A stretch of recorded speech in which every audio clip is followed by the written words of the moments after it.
The money is mine. I worked for it. I earned it. I deserve to enjoy it. What can I get with this?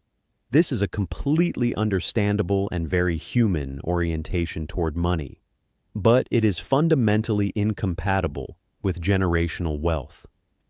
Old money families, almost universally, see themselves as stewards of their wealth, not owners.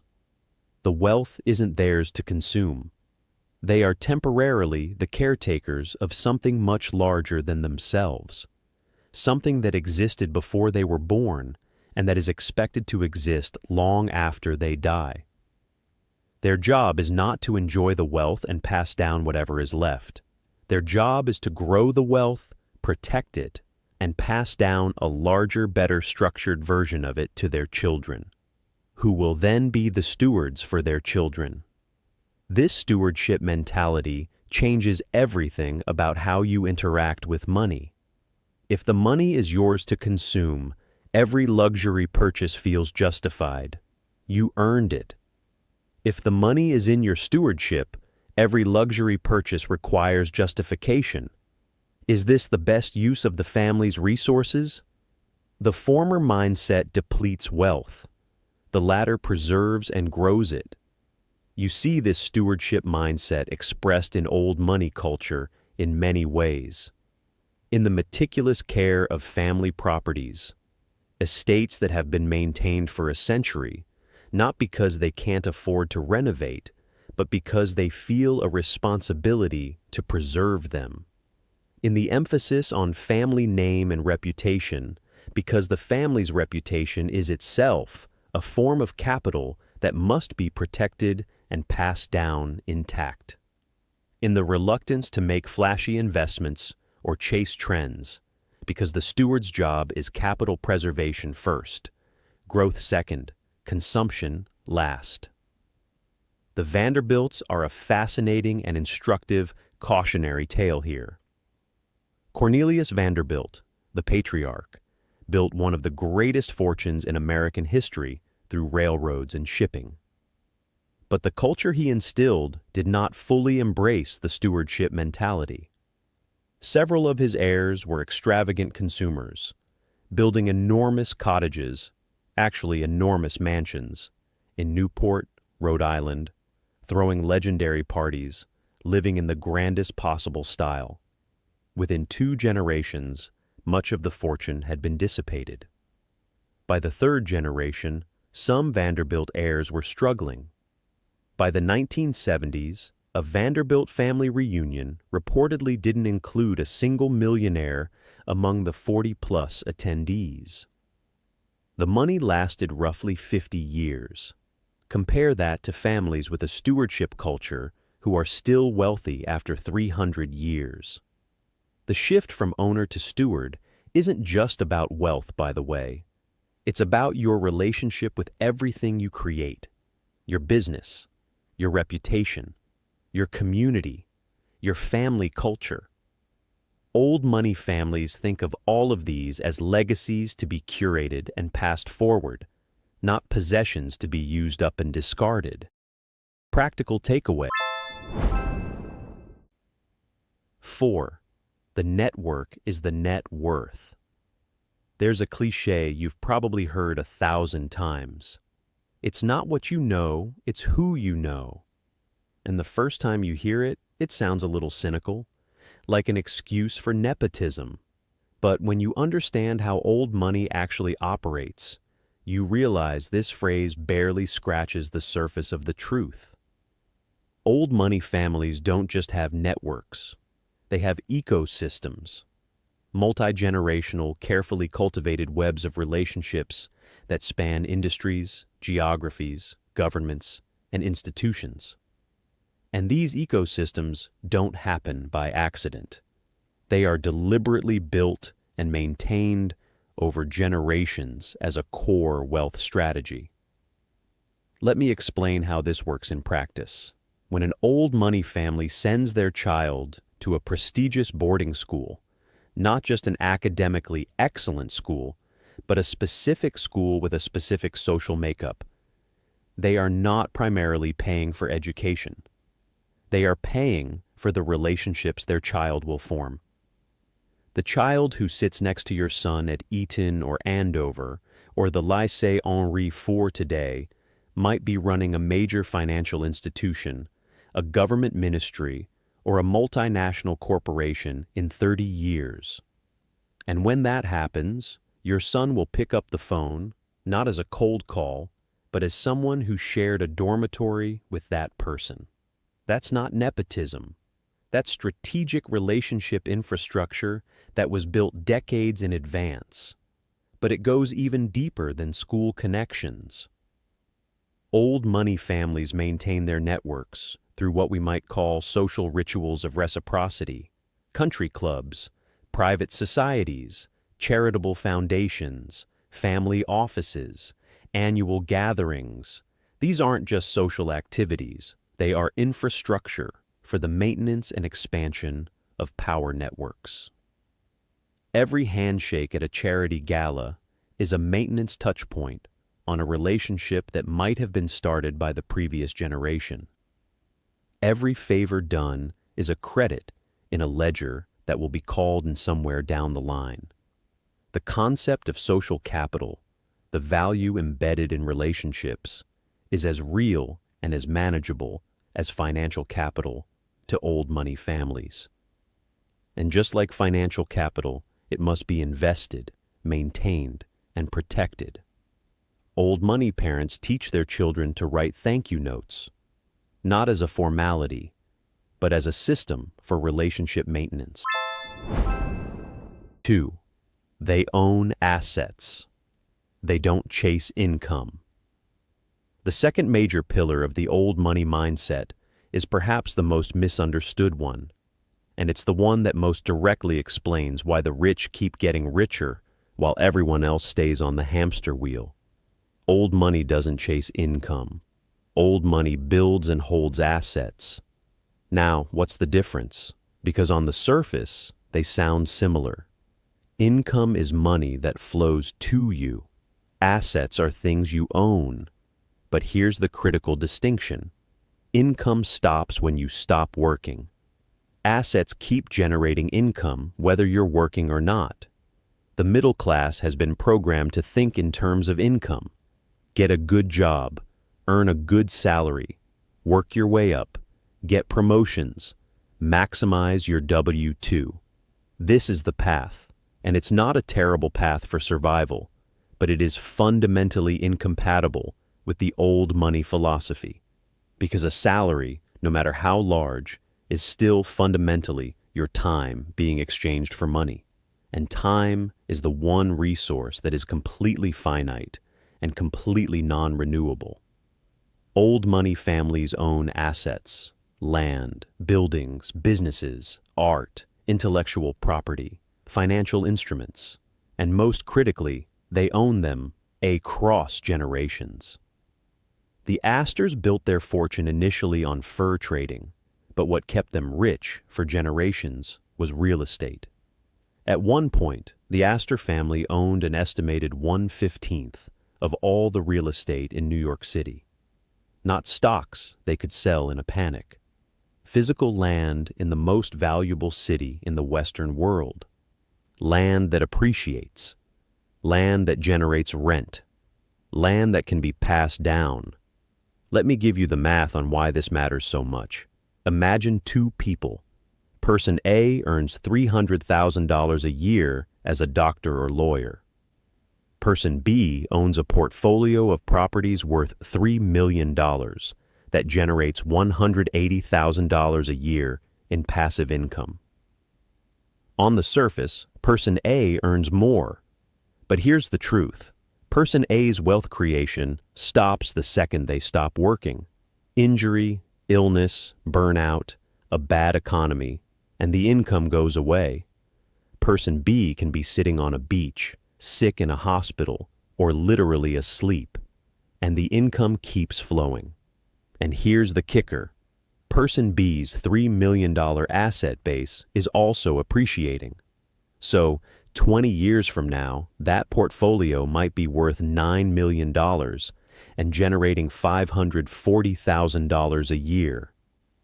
Person A, at the end of their career, might have a 401k and some savings. Person B has built a dynasty.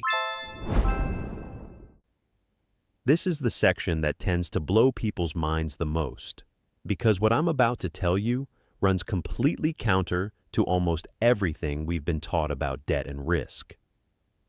Most middle-class financial advice says debt is bad, avoid it, pay it off.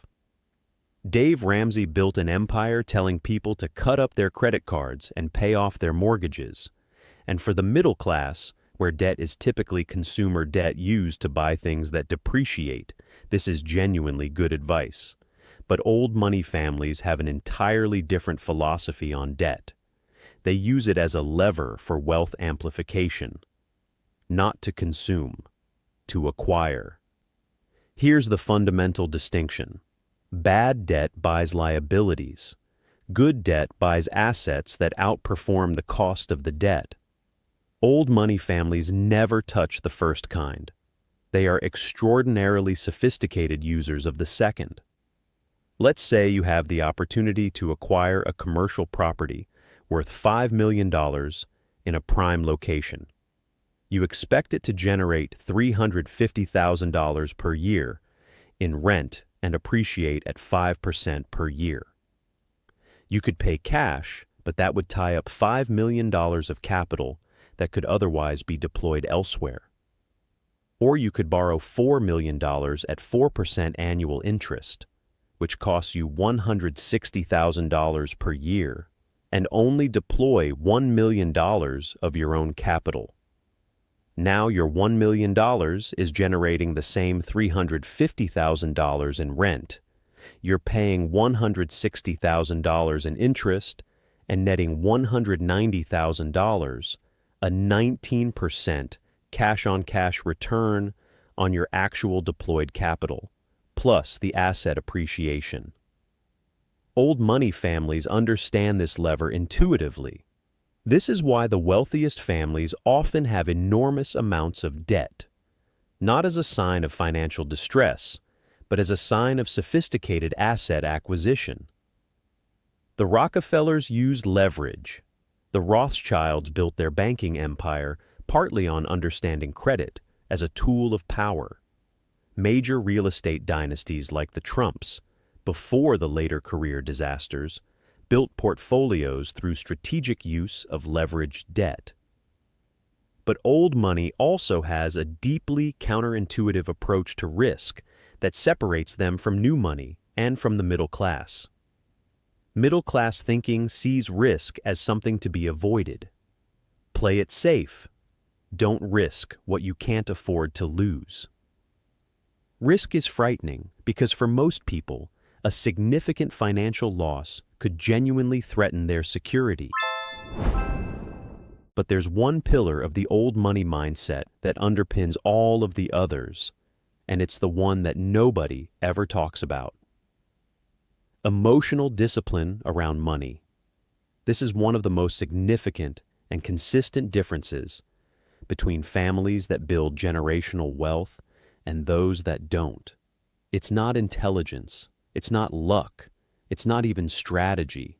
It's the ability to remove emotion from financial decision-making and to make rational, patient, long-horizon choices even when everything around you is screaming to do the opposite. Think about 2008, the global financial crisis, markets collapsing, banks failing, pensions being wiped out. The emotional, fear-driven response, the one that millions of middle-class investors made, was to sell everything, get out, stop the bleeding. And that emotional response, in many cases, turned a temporary paper loss into a permanent, real loss. Because the people who sold at the bottom missed the recovery. And the recovery between 2009 and 2019 was one of the greatest bull markets in history. Old money families, almost without exception, bought in 2008 and 2009. Not because they had a crystal ball, but because their emotional detachment from short-term fear allowed them to see clearly what was happening. A temporary mispricing of assets. And they had the financial resilience and the emotional discipline to act on that clarity, while everyone else was panicking. This emotional discipline is cultivated from childhood. Old money children are not raised in households where money is a source of anxiety. Scarcity mindset, the constant background hum of financial fear that shapes most middle-class psychological relationships with money, is simply absent in these environments. This doesn't mean they don't take money seriously. It means they approach it from a position of calm, rational power, rather than from a position of fear. There's profound research from the field of behavioral economics that supports this. Daniel Kahneman's work on loss aversion shows that the psychological pain of losing $1,000 is roughly twice as powerful as the pleasure of gaining $1,000. This asymmetry of emotional response causes most people to make systematically irrational financial decisions, holding losing positions too long, selling winning positions too early, avoiding good opportunities because they might go wrong. Old money culture, through multi-generational wealth, largely bypasses this psychological trap. When you don't need the money to survive, you can think clearly about what the money should do. This is also why old money families are notoriously patient investors. They will hold a position for decades, not because they're passive, but because they've done the analysis. They believe in the long-term value, and they have the emotional discipline not to react to short-term noise. Warren Buffett, arguably the most famous practitioner of this philosophy, is fond of saying his favorite holding period is forever. Try journaling this question. If I imagine myself as the steward of my family's financial future, not the owner of money I earned, what financial decisions would I make differently? The answers to that question are probably the most important financial lessons you'll ever write down.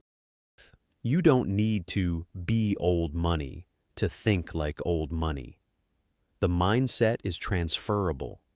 It just requires deliberate, intentional practice, especially if you were raised in an environment that programmed you to think the opposite way.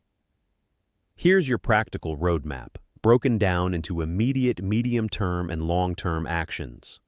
First, write a will. If you don't have one, you don't have a wealth plan. Full stop. Second, sit down and list all of your assets and all of your debts. Categorize your debts, consuming or investing. Third, identify one time horizon decision you can make on a 25-year frame. A retirement contribution, a small investment account for your child. Something that forces your brain into generational thinking mode. Next 3 to 12 months. Meet with an estate planning attorney. Even if you don't have much yet, building the legal infrastructure early is dramatically cheaper and easier than trying to do it later when things are more complex. Begin deliberately building one high-quality, long-term professional relationship each quarter. Identify a mentor or advisor who thinks in the time horizons you want to think in. Start converting consuming habits into investing habits, even small ones. Instead of buying a new phone at full retail, put that $800 into a dividend-paying asset. The amount matters less than the habit. Long-term, multi-year. Begin having deliberate financial culture conversations in your household. If you have children, start teaching them about money the old money way. Not rules about saving, but concepts about assets, time, and stewardship. Work toward building an emergency fund large enough to let you make decisions from a position of confidence rather than fear, and begin thinking seriously about what you want to leave. The families who have wealth today that stretches back centuries, many of them didn't start with money. They started with a mindset, and then they built the money around it. You can do the same thing.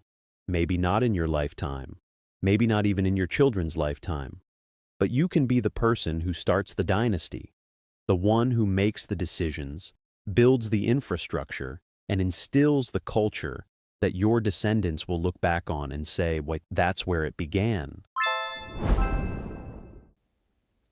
8. The mindset shift. Nobody talks about seeing yourself as a steward, not an owner. This is the last major section, and in some ways, it's the most profound. It's not about strategies or structures or systems. It's about a fundamental philosophical reframe of what it means to have wealth. Middle-class culture, and much of new money culture, sees wealth through a lens of ownership and personal consumption. The money is mine. I worked for it. I earned it. I deserve to enjoy it. What can I get with this? This is a completely understandable and very human orientation toward money, but it is fundamentally incompatible with generational wealth. Old money families, almost universally, see themselves as stewards of their wealth, not owners. The wealth isn't theirs to consume. They are temporarily the caretakers of something much larger than themselves, something that existed before they were born and that is expected to exist long after they die. Their job is not to enjoy the wealth and pass down whatever is left. Their job is to grow the wealth, protect it, and pass down a larger, better structured version of it to their children, who will then be the stewards for their children. This stewardship mentality changes everything about how you interact with money. If the money is yours to consume, every luxury purchase feels justified. You earned it. If the money is in your stewardship, every luxury purchase requires justification. Is this the best use of the family's resources? The former mindset depletes wealth. The latter preserves and grows it. You see this stewardship mindset expressed in old money culture in many ways. In the meticulous care of family properties, estates that have been maintained for a century, not because they can't afford to renovate, but because they feel a responsibility to preserve them. In the emphasis on family name and reputation, because the family's reputation is itself a form of capital that must be protected and passed down intact. In the reluctance to make flashy investments or chase trends, because the steward's job is capital preservation first, growth second, consumption last. It's about your relationship with everything you create, your business, your reputation, your community, your family culture. Old money families think of all of these as legacies to be curated and passed forward, not possessions to be used up and discarded. Old money families have been using trusts for centuries. The mechanism allows them to essentially pre-program the rules of wealth transfer across generations. A trust can specify that beneficiaries don't receive principal until a certain age. It can require that beneficiaries demonstrate financial literacy before accessing funds. It can establish conditions that incentivize the behaviors the founding family wanted to perpetuate: education, professional achievement, entrepreneurship. It's wealth transfer with instructions attached. Beyond trusts, old money families often have family offices, essentially private financial management firms that exist solely to manage the family's wealth. A family office handles investment management, tax strategy, estate planning, philanthropy, legal compliance, and often family governance, setting rules for how the family makes collective decisions about the shared wealth. Family offices are typically only economically viable for families with over $100 million in assets, but the concept behind them, that you need dedicated specialized infrastructure to manage and grow wealth, is scalable at any level. Old money families also use sophisticated tax strategies as a core component of wealth preservation. This isn't tax evasion. It's the sophisticated use of legal tax structures. Charitable foundations, which also double as networking infrastructure and tax shields, which we'll cover in a separate video. Conservation easements, qualified opportunity zone investments, grantor retained annuity trusts, strategic charitable giving. These strategies, when used together, can dramatically reduce the tax drag on generational wealth transfer. A family that transfers $10 million at a 40% estate tax rate loses $4 million to the government. And finally, old money families understand and obsessively practice the separation of business risk from family wealth.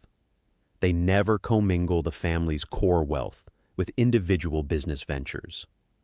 Businesses are held in separate legal entities, LLCs, corporations, partnerships, that limit liability to the assets inside that entity. If a business fails, it fails. The core family wealth, held in separate trust structures, is untouched.